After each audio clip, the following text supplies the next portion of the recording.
দলীয় ইতিহাসে প্রথমবার এককভাবে রাজধানীর সোহরাওয়ার্দী উদ্যানে ঐতিহাসিক সমাবেশের আয়োজন করেছিল জামায়াত ইসলামী। এই সমাবেশকে কেন্দ্র করে কয়েক হাজার বাস ভাড়া নেয়ার পাশাপাশি রিজার্ভ করা হয় লঞ্চ, ট্রেন সহ বহু যানবাহন।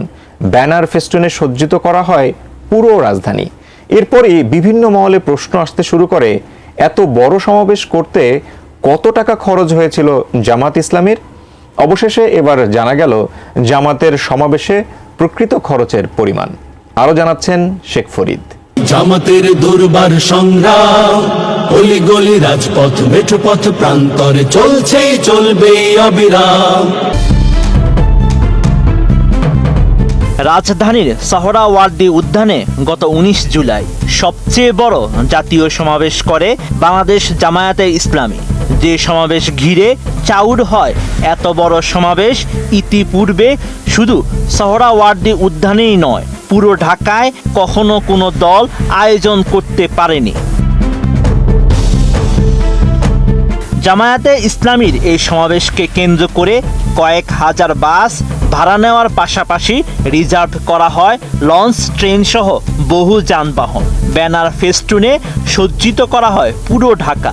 এরপরই সামাজিক মাধ্যম সহ রাজনৈতিক মহলে বিস্তর আলোচনার খোরাক তৈরি করে এই সমাবেশের খরচের পরিমাণ। এমনকি সামাজিক মাধ্যমে দাবি করা হয় জামায়াত ইসলামীর খরচের পরিমাণ ছাড়িয়েছে 100 থেকে 200 কোটিতে।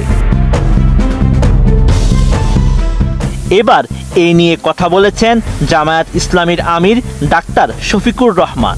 সম্প্রতি রাজধানীতে জামায়াতের রোকন সম্মেলনের একটি ভিডিওতে ডাক্তার শফিকুর রহমানকে বলতে শোনা যায়, বড় বড় ব্যবসায়ীরা আমাদের কাছে টাকার বস্তা নিয়ে এসেছে 5 তারিখের পরে, যারা এতদিন কেউ আমাদের নাম সহ্য করতে পারতো না, কেউ ওপেন প্লেসে গালিগালাজ করেছে, কেউ স্বৈরাচারকে সরাসরি সহযোগিতা করেছে, তারাও কেউ কেউ এসেছে, বিভিন্ন কায়দায় এসেছে।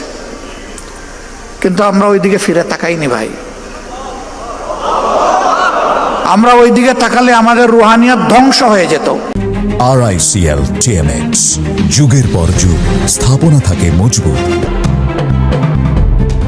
ডাক্তার শফিকুর রহমান আরও জানান, এখন কেউ কেউ বিশ্লেষণ করছেন সমাবেশে নাকি 100 কোটি, কেউ বলেন 200 কোটি টাকা খরচ হয়েছে।